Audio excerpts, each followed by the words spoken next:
To Cambridge House Live. I'm Bridget Anderson at the World Resource Investment Conference, and Jeff Berwick, the founder of the Dollar Vigilante, joins me.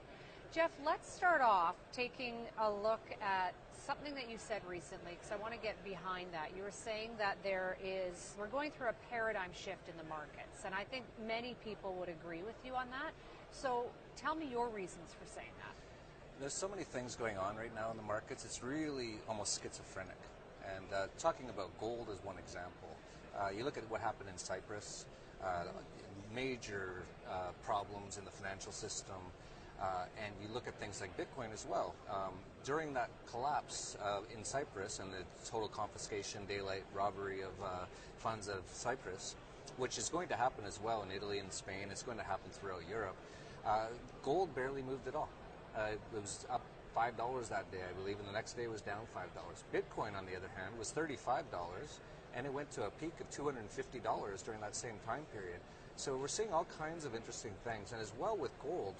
Also, what was very interesting is as gold has dropped recently. Big drops in April. Yeah, very big drop, but you can't buy any physical gold anywhere.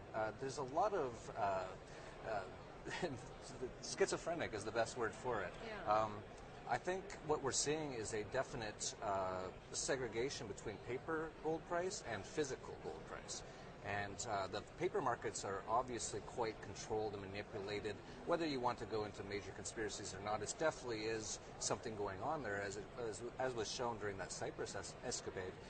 But you can't really explain why gold drops and you can't buy any physical. I think the paper markets and the physical markets are beginning to diverge.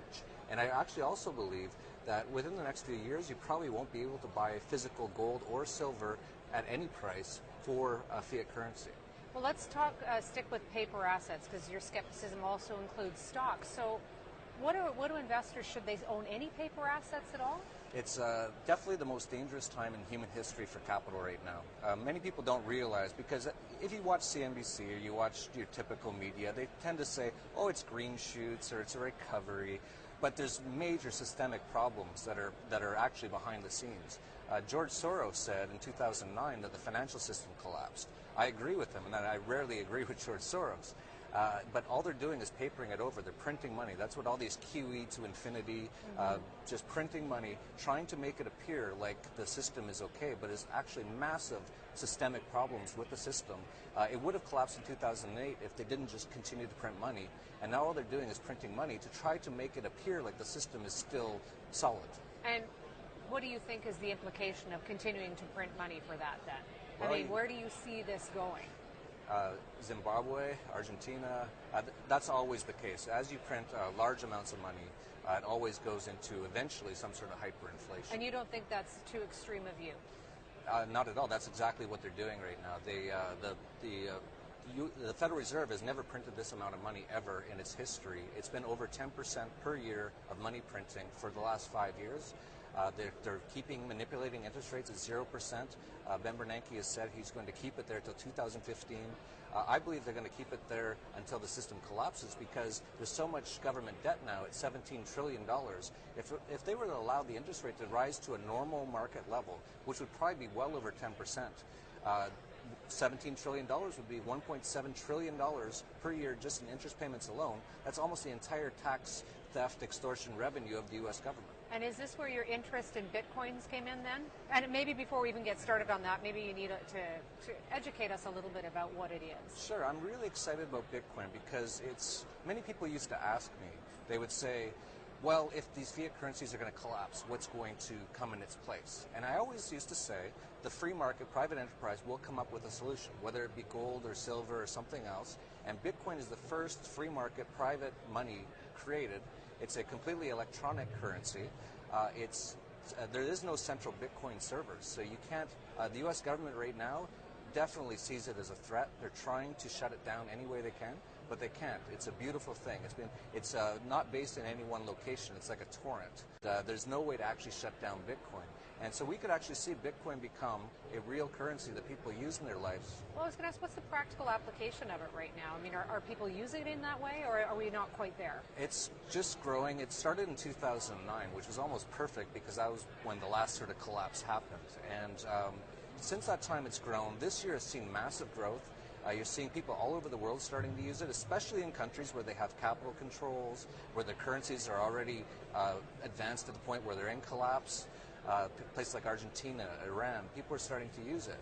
And more and more. And I accept Bitcoin for all of our products that we sell, and I'm very happy to accept it. I'd rather that than fiat dollars at this point. Really? Yep. And do you think that that is gaining momentum quickly enough that it actually really could take off? Definitely. If you look at the numbers, Bitcoin at the start of 2013 was at $15 per Bitcoin. It rose to 250. It's currently at about 140 per Bitcoin. You're seeing massive uptake and massive amount of interest in Bitcoin, but at the same time, the government's taking a very big interest too, because they see this as a threat to their monopoly on money.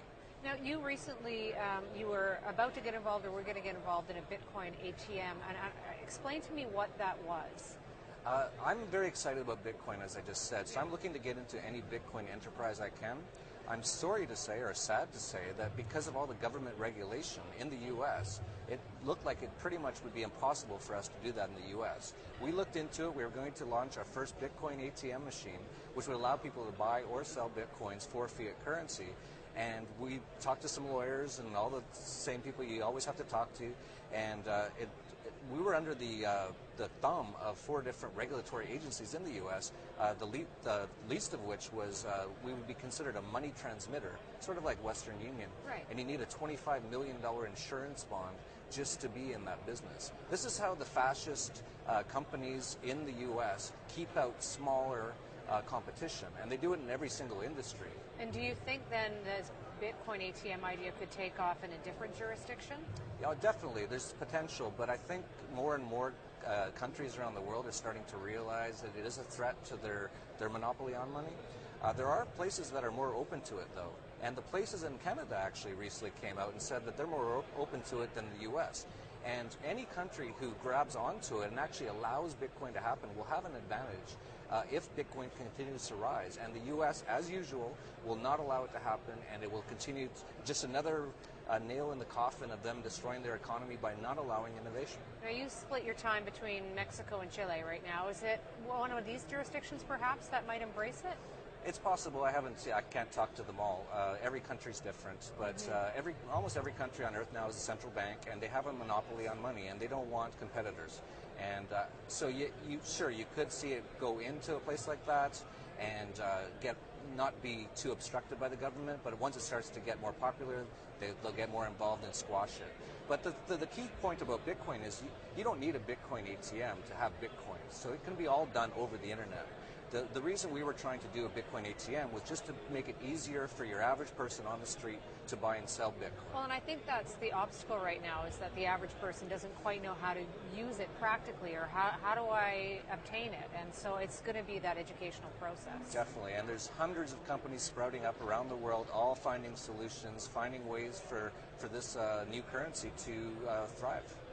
I want to talk to you a little bit about what you're doing in Chile. You've been just setting up Galt's Gulch, so where are things standing with that? And tell us a little bit more what it's about as well. Sure. As with many of my philosophies, I'm looking at the Western world as being in decline. All of the Western countries, Europe, U.S., Canada, they all have massive debts, massive welfare states, massive regulation, huge taxes. And in Ayn Rand's book called Atlas Shrugged, she had a concept where a lot of the people who were creating wealth finally got sick of it all, and they went to one place called Galt's Gulch. And they just went there. They basically went on strike from being producers. But what we found in Chile is it's one of the most freer countries on earth right now. Very low taxation, very low regulation. They have hardly any government debt at all. And because of that, Chile is booming. So we've identified that as a place to start up a community. And sounds a little like a commune, though. You could call it a commune, but it won't be a communist commune. It'll be a freedom commune, a place where people can go. It'll be just basically like a real estate development, but we're trying to attract people who are more like-minded, who really want